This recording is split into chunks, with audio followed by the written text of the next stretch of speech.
옆에 분과 인사 나누겠습니다. 우리 주님 부활하셨습니다.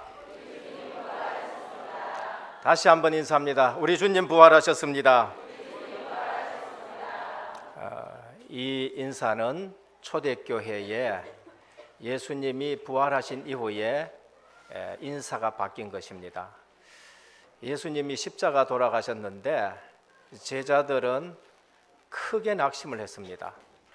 메시아였는데 십자가 지시고 돌아가시니까 제자들도 크게 낙심을 했지요. 왜냐하면 십자가는 지난 주일에 말씀드렸듯이 최고의 흉악범을 사형시키는 사형틀이었으니까 누구도 이 땅에서 죽은 이후에는 부활한 일이 없기 때문에 제자들까지 다 낙심해 버렸습니다. 그래서 오늘 누가복음에 볼 것 같으면은 제자들이 두려움에 빠져버렸고 제자들이 소망이 없고, 그러면서 제자들 중에는 예수님이 부활했다는 소식은 듣기는 들었는데 그 부활이 하신 주님을 만나지는 못했으니까 엠마오로 두 제자들이 내려갑니다. 예루살렘에 있지 아니하고 낙심하고 근심하면서 내려가는 두 제자가 있었습니다. 그러면서 그들에게는 염려와 근심과 걱정이 그들 대화 속에 지배하기 시작했지요.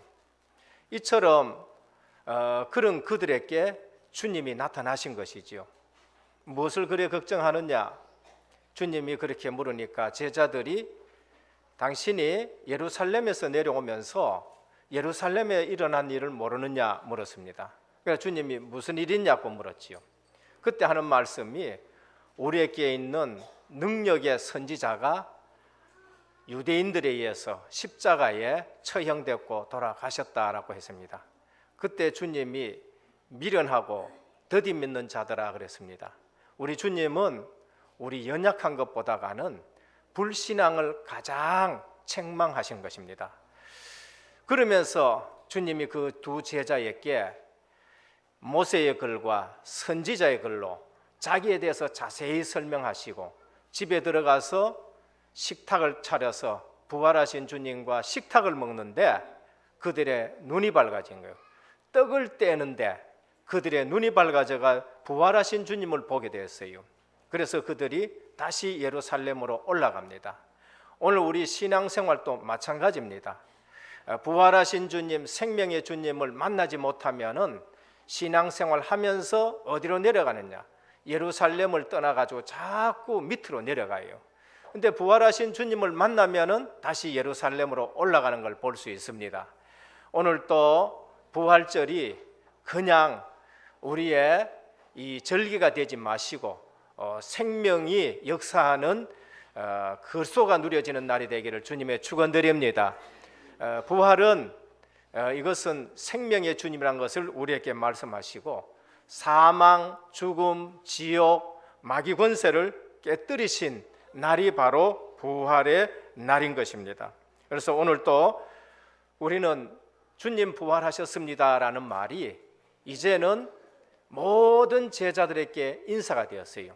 그때부터 부활하신 주님 만난 제자들은 다른 제자들에게 우리 주님 부활하셨습니다. 우리 주님 부활하셨습니다. 이것이 그들에게는 가장 큰 기쁨이었고요. 초대교회의 인사가 되었었습니다. 오늘 또 부활하신 주님이 우리와 함께 하시는 줄 믿으시길 바랍니다. 부활하신 주님이 성령을 보내셨어요.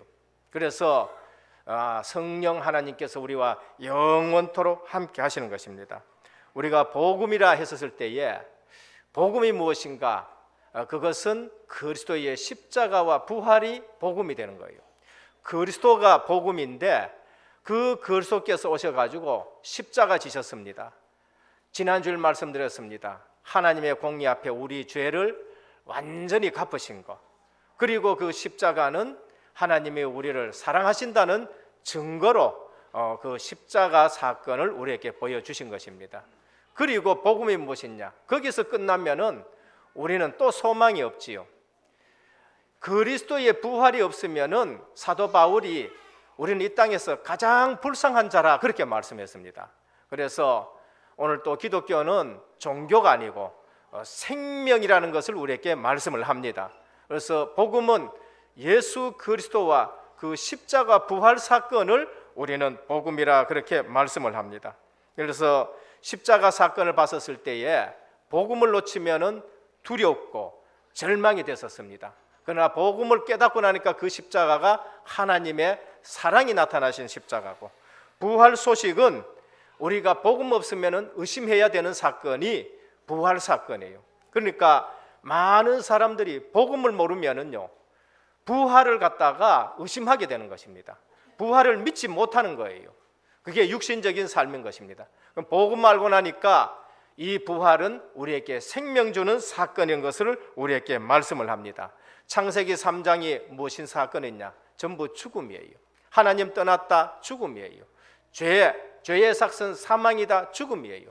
사단, 요한복음 8장 44절에 볼 것 같으면은 그는 처음부터 거짓말장이요 살인자다, 인간을 완전히 하나님 떠나서 죽게 한. 창세기 3장은 인간에게 죽음을 가져온 사건이에요. 세 가지 문제지만은 그 배경은 죽음이에요. 오늘날 사람들이 어디에 가장 두려워하느냐? 이 문제 저 문제 다 얘기하지만은 그 문제의 배경은 죽음이 도사리고 있기 때문에 두려워하게 되는 거예요.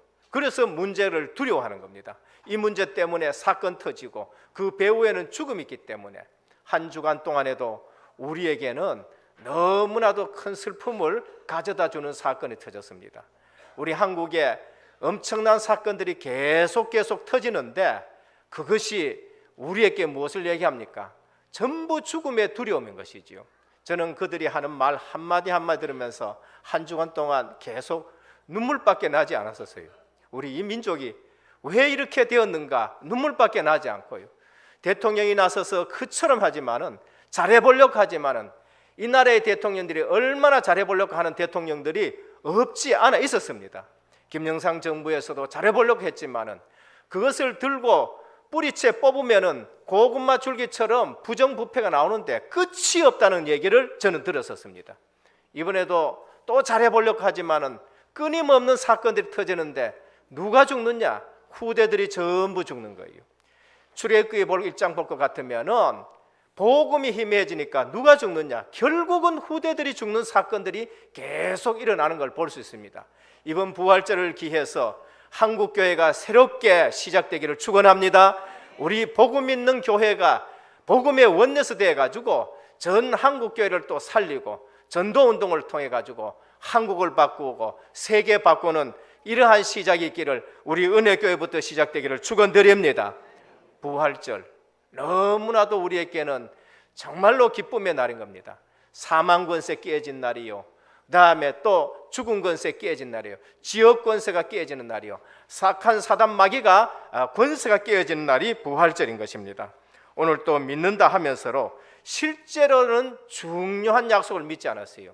제자들 그리고 막달라 마리아와 또 다른 마리아들 예수님을 찾아갔었습니다. 무덤을 찾아간 것이죠. 예수님의 사랑하는 마음은 가득했었습니다. 안타까운 마음은 가득했습니다. 그러나 그들이 찾아가는 데는 약속을 붙들고 찾아가진 않았지요. 장례를 지내기 위해서 찾아갔었습니다. 그래서 우리 신앙생활에 보면은 신앙생활 잘 한다 하면서도 중요한 것을 놓치고 신앙생활하고 약속은 놓치고 신앙생활하고 그러면서 어느 날 우리 신앙은 흔들리게 되는 것을 볼 수 있습니다. 우리의 신앙이 언약신앙 되기를 축원합니다. 분명히 주님은 내가 3일 만에 부활할 것이라고 누차 말씀하셨는데도 그 말씀은 잊어버려요. 그러니까 사건 앞에서 잊어버리고 문제 앞에서 잊어버리고 두려움 앞에서 주님이 약속하신 것은 전혀 생각지도 못하고 무덤 찾아가는 여인들, 제자들은 아예 생각도 못하고 있고요. 근데 약속대로 주님이 부활하신 걸 알고 나서 우리 주님 부활하셨다고 전 제자들에게 이것이 인사가 되는 걸 볼 수 있는, 그때 제자들은 다시 한번 소망을 가지고 주님 만나고 이 생각들이 다 바꿔진 것이죠. 예수님이 그리스도시다. 어떻게 해요? 성경대로 죽으시고 성경대로 부활하셨습니다.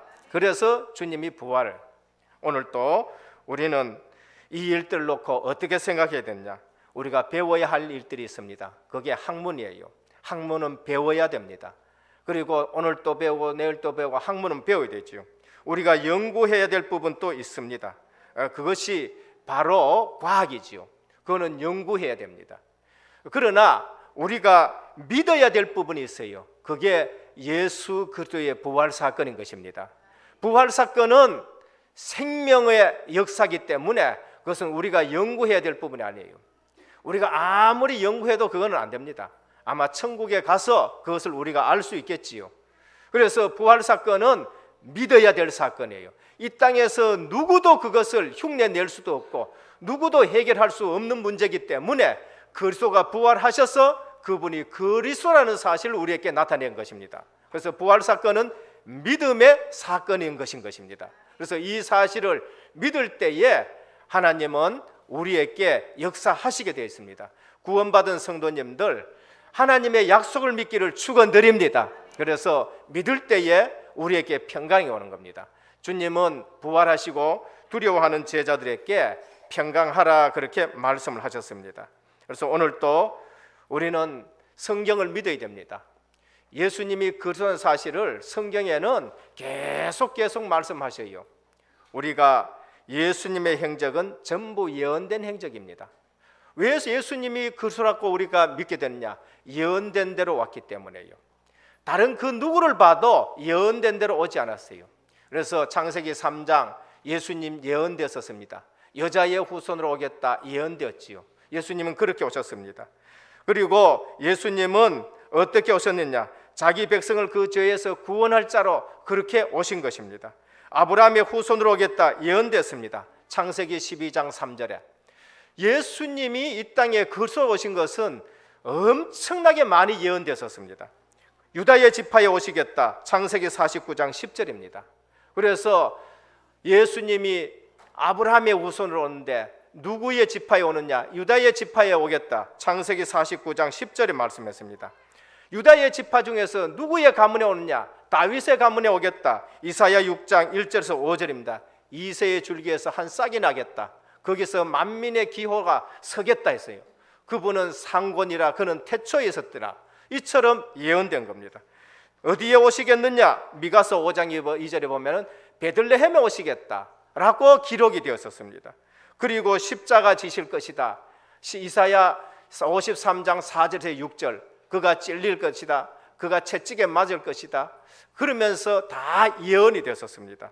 그리고 부자 아리마대 요셉의 무덤에 묻힐 것이다. 시편 35편 9절에 예언이 되었습니다.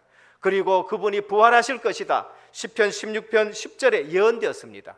그래서 성경대로 죽으시고 성경대로 부활하셨다. 고린도전서 15장에 그렇게 말씀하셨습니다.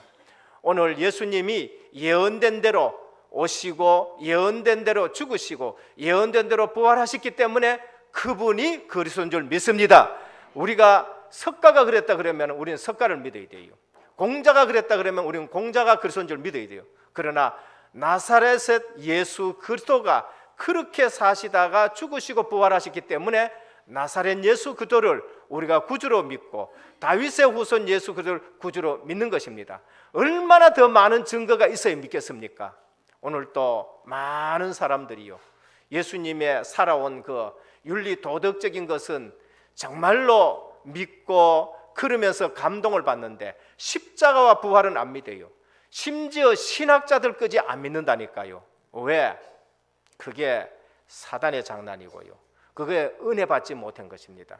오늘 은혜 받고 예수 그리스도의 십자가 부활이 우리의 신앙 고백되기를 축원드립니다. 그때 여러분들은 실제 새 생명의 삶을 사는 것입니다. 우리는 예수님의 부활을 사실적으로 역사 속에서 그걸 알 수 있어요. 왜 그런가? 증인들이 있어요. 오늘 또 제자들이 그 증인으로 살아간 것을 볼 수 있습니다.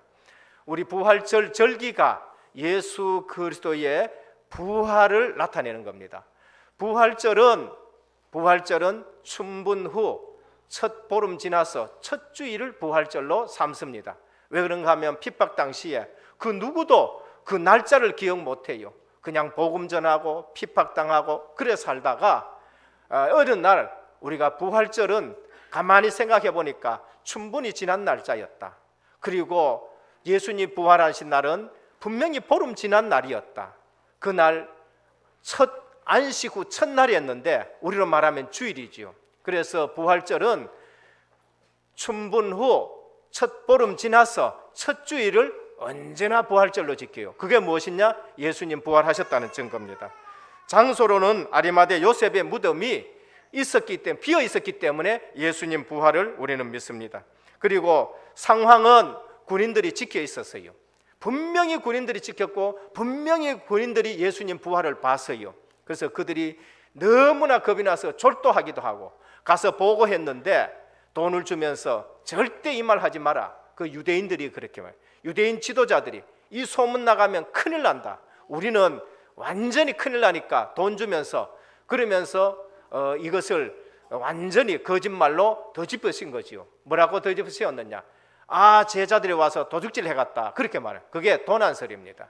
근데 이걸로 안 먹히거든. 왜? 예수님 봤다는 사람들이 너무나 곳곳에 많이 나타나니까. 그래서 유대인들이 뭐랬냐가 에이 잘못 봤다. 저들을 겉것 봤다. 환상설로 또 덮어 씌우는 것입니다. 그런데 진짜 더 이상 막지를 못했어요. 그러니까 나온 말이 뭐냐? 우리가 덜 죽였구나. 이렇게 되는 거예요. 그래서 예수님 부활하고 나서 이 세 가지 설이 뭡니까? 도난설, 환상설, 그 다음에 기절설.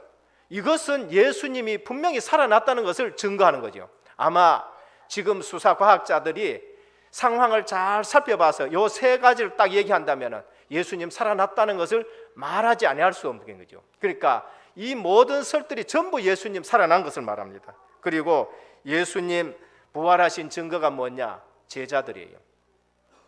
십자가 질 때, 예수님 십자가 질 때 한 사람도 예수님 따라간 사람 없어요. 요한만 십자가 밑에 딱 있었습니다. 겁 많은 제자들요, 큰 소리 치는 베드로부터 시작해가지고 전부 다 달아나고 없습니다. 그런데 부활하신 주님 만난 이후에 모든 제자들이 다 순교했었습니다. 겁 많은 사람들이 어떻게 그 순교를 합니까? 우리가 거짓말에 생명 거는 사람 이 땅에 한 사람도 없습니다. 예수님 부활 안 했다 그러면은 베드로 절대 순교하지 않는 사람이에요. 그리고 야고보 모든 사람들 순교하지 않을 사람이에요. 그 겁 많은 사람들이. 그런데 예수님이 생명이시고 죽은 권세 깨뜨리시고 지옥 권세 깨뜨리시고 사망 권세 깨뜨렸기 때문에 부활의 확신을 가지고 생명의 주님을 만났기 때문에 모두가 순교하신 것이요, 죽음이 두렵지 않은 것을 볼 수 있습니다. 마지막으로 최고 핍박자 사울, 예수님 부활하셨고 그분이 그러고 말하니까 이 유대교의 다음 세대의 주자인 사울이 모든 예수 믿는 사람을 전부 찾아가서 죽인 것입니다. 근데 이 사람이 어느 날 부활하신 주님을 만나버렸어요. 주님 니시노이까? 나는 네가 핍박하는 예수다 할 때에 그 자리에 거꾸러졌었어요. 그리고 그가 예수 그리스도를 구주로 영접하고 대전도자가 된 겁니다. 이 사건이 뭐하고 같았냐? 아마 이때 바울이 한 30세쯤 된 것 같습니다. 이북의 김정의가 한국에 와가지고 난 이제 이북 안 돌아가고 한국 사람 되겠다고 똑같은 사건이에요. 그처럼 그 시대에 예수 그들을 가장 핍박하던 자가 사울이었는데 그가 부활하신 주님 만나고 나서는 완전히 바꿔서 생 전체를 어떻게 했냐? 순교하기까지 예수 그리스도를 전파했습니다. 오늘 역사적으로나 성경적으로나 예수님은 십자가 지시고 부활한 줄 믿으시길 바랍니다. 그러면 우리 문제 끝났잖아요. 그러면 우리는 두려워할 것도 없는 거예요. 죽음 권세가 깨져버린 거예요. 그래서 오늘 또 우리가 전하는 이 복음이 얼마나 소중한가. 그리스도 생명의 주님 앞에 음부의 권세가 이기지 못한 줄 믿으시길 바랍니다. 그래서 예수님이 주는 그리스도시요 살아계신 하나님의 아들이십니다 고백할 때에 바요나 시몬아 네가 복이 있다. 내가 이 반석 위에 내 교회를 세우려 하셨습니다. 여러분 통해 은혜교회가 든든히 서기를 축원드립니다. 음부의 권세가 이기지 못한다. 그 말이 뭐지요? 죽은 권세가 이기지 못하는 겁니다. 우리 인간에게 가장 큰 문제는 사망 권세예요. 제일 마지막 원수가 무엇이냐? 사망이다. 그렇게 말했습니다. 그래서 이 사망 권세 깨뜨리기 위해서 주님이 오셔서 십자가 지시고 부활하셨는데 그러면 모든 문제 해결인 것입니다. 오늘 또 우리의 문제의 저 깊은 곳에 뭐냐? 사망이 도사리고 있기 때문에 모든 사람들이 두려워하는 것이지요. 그래서 주님은 우리에게 이 사망을 치유하기 위해서 오셨습니다. 오늘 또 주님, 부활하신 주님 만난 제자들 뭐가 됐습니까? 이 일의 증인이라 그렇게 말합니다. 그럼 우리가 첫 번째 무엇에 증인되어야 되느냐? 예수 생명의 증인되는 겁니다. 예수 믿는 사람은 다른 것에 증인되는 거 아니에요. 예수 생명의 증인인 거예요. 예수님은 우리에게 생명 주러 오셨습니다. 예수님이 하신 말씀 가운데 나는 이라는 말이 있습니다.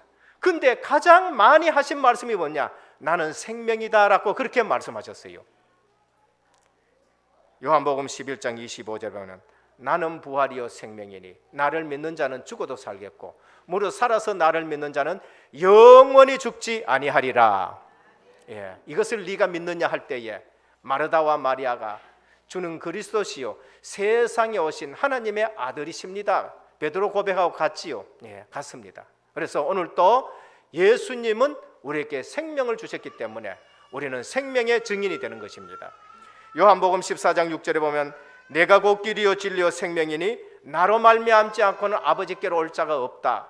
예수님은 내가 길이다, 내가 진리다, 내가 생명이다 라고 말씀하셨어요. 예수님이 무슨 생명이 있냐? 사망에서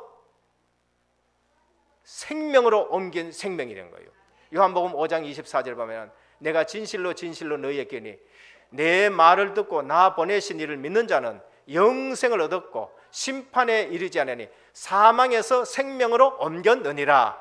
그 예수님은 우리에게 나는 생명이다, 나는 부활 생명이다, 나는 영원한 생명이다, 아들이 있는 자께는 생명이 있다, 아들이 없는 자께는 생명이 없다. 저는요 어느 날 복음 깨닫고 보니까 예수님이 나의 생명이 되셨어요. 나의 생명이 된 거예요. 예수님은 우리에게 다른 문제보다도 생명 주러 오셨고 우리를 구원시키기 위해서 오신 것을 말씀을 하고 있는 것입니다. 요한복음 요한일서 5장 11절에서 12절에 아들인 자께는 생명이 있고 아들이 없는 자께는 생명이 없다. 그리고 이 예수 생명이 있는 자는 풍성하다 그랬어요. 요한복음 10장 10절에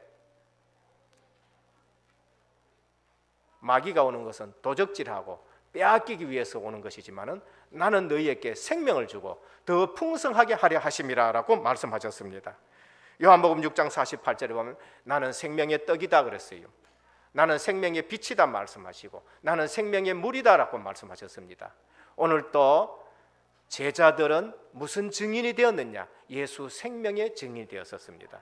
오늘 또 주의 성령이 여러분 속에 계시면은 예수 생명의 역사가 나타나고 예수 생명의 증인 되시기를 축원드립니다. 둘째입니다. 제자들처럼 반드시 예수 능력의 증인이 돼요. 예수님은 우리에게 생명을 주셨고 예수님은 우리에게 능력을 주셨습니다. 그래서 부활절을 기해서 우리는 제자들이 예수 능력의 증인이 되듯이 오늘 우리는 예수 능력의 증인인 겁니다. 예수님만이 죄를 이겼었습니다. 그게 능력이에요. 죄를 이길 수 있는 것은 그게 능력인 것입니다. 이 땅에 죄 사할 수 있는 권세는 예수님밖에 없어요. 그게 예수님의 능력이에요.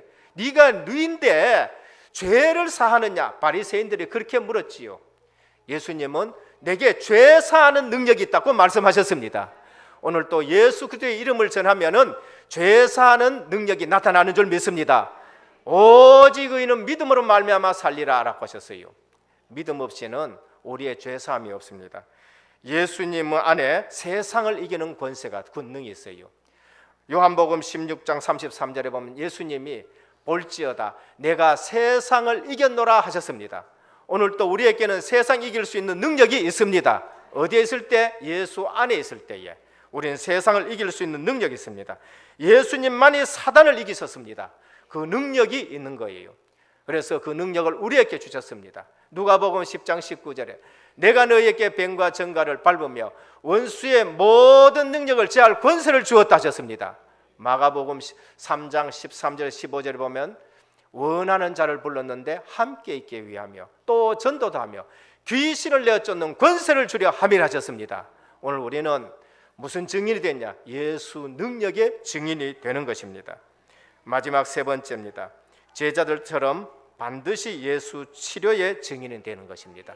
오늘 또 예수 그리스도의 이름 말할 때에, 예수 그리스도를 전파할 때에 어떤 일이 일어나느냐? 세 가지 치유가 일어나요. 영적 치유가 일어나고요, 마음의 치유가 일어나고요, 육신의 치유가 일어난 줄 믿으시길 바랍니다. 오늘 부활절을 당해서 우리 모든 성도님들이 영혼의 세임 있기를 축원드립니다. 그리고 여러분 통해서 영혼 치유되는 역사가 일어나기를 축원드립니다. 사랑하는 자여, 네 영혼이 잘된 같이 범사가 잘되고 강건하기를 원하노라. 그게 주님이 원하시는 거예요. 그게 사도들이 원하시는 것입니다. 그래서 오늘 또 치료, 제자들처럼 반드시 예수 치료의 증인이 되는 거예요. 의사들에게 가서면은 육신밖에 고치를 못합니다. 저는 병원 가서 들적에 이렇게 전도하다 그럽니다. 이거 치료는 의사가 치료한다. 그러나 영혼이 치유해야 된다. 나는 영혼 치료하는 의사로 당신에게 찾아왔다. 그렇게 말해요. 여러분들, 육신 치료가 계속 덧나고 반복되고 부러지고, 왜? 술 먹고 익하다 보면요, 반복되는 육신의 문제가 나타나요. 뭐가 치료받아야 돼요? 영혼이 치료받아야 돼요. 그래서 우리는 예수 치료의 증인인 것인데 먼저 영혼 치운 것입니다. 그래서 사랑하는 자여, 네 영혼이 잘된 같이 우리 영혼은 예수님 만나야 참 평안이 있는 것입니다. 우리는 마음의 치료자가 되는 것입니다. 마태복음 11장 28절에 보면 예수님께서 수고하고 무거운 짐진 자들아 다 내게라, 내가 너희를 쉬게 하리라. 우리 주님 앞에 나오면은 마음의 평안을 얻으신 줄 믿으시길 바랍니다. 오늘 이 시간에 모든 염려, 근심, 걱정 주님 앞에 맡기시기를 바랍니다. 부활하신 주님 만나면은요, 염려, 근심이 없어져요. 그게 제자들이었습니다. 마음의 치유입니다. 우리 주님 만나면은 반드시 뭡니까? 내 마음의 평안부터 오게 되는 것을 볼 수 있습니다. 육신 치료입니다. 마태복음 8장 16절 17절에 보면 우리의 연약한 것을 친히 담당하시고 병을 짊어지셨도다 하셨습니다. 그래서 오늘 우리 연약한 부분이 있으면은 부활하신 주님 통해서 육신이 건강해지기를 예수님 이름으로 축원드립니다. 성령의 치료한 광선으로 우리의 육신의 모든 질병이 소멸되기를 축원드립니다. 주님은요, 부활 생명이시고요, 주님은 우리 마음에 평강을 주시고 주님은 우리 연약한 것을 친히 담당하셨습니다. 그래서 부활절을 맞이해서 이것이 그냥 행사와 절기로 끝나지 말고 진짜 성령의 능력을 체험하시길 바랍니다. 결론됩니다. 우리 신앙생활이 뭐가 됐냐? 약속의 믿음입니다. 저는 요 근래에 계속 약속에 대해서 말합니다. 언약에 대해서 말씀합니다. 앞으로 언약에 대해서 제가 한 번 더 깊이 짚어드리겠습니다만은 내 신앙생활이 왜 흔들리느냐? 언약을 잡지 않았어요. 왜 제자들이 무덤에 가면서 슬퍼하고, 왜 엠마로 내려가면서 슬퍼하고, 왜 근심에 쌓였느냐? 예수님의 약속을 잊어버렸기 때문에 그래요. 내가 3일 만에 십자가 지고 3일 만에 부활할 것이라고 분명히 말했는데 십자가라는 세상 사건, 사형 틀 보고 전부 다 낙심에 빠진 것입니다. 오늘 우리 문제 앞에 절대 낙심하지 말기를 축원합니다. 문제는 하나님이 다 해결하시는 겁니다. 우리가 해결할 수 없는 문제는 아버지의 것이 되어야 돼요. 우리 자녀들 문제 누가 되지요? 아버지가 해결해 줘야 돼요. 그래서 문제 보고 약속을 잊어버려서 그런 거예요. 주는 그리스도시요 살아계신 하나님의 아들이십니다. 모든 문제 끝인 줄 믿으시길 바랍니다. 그래서 우리 신앙생활이 성경에 기록된 대로 그렇게 믿어야 돼요. 성경에 기록된 대로 영접하는 자, 그 그를 믿는 자들에게는 하나님의 자녀가 되는 권세를 주셨으니 신분 권세 믿으시기를 축원드립니다.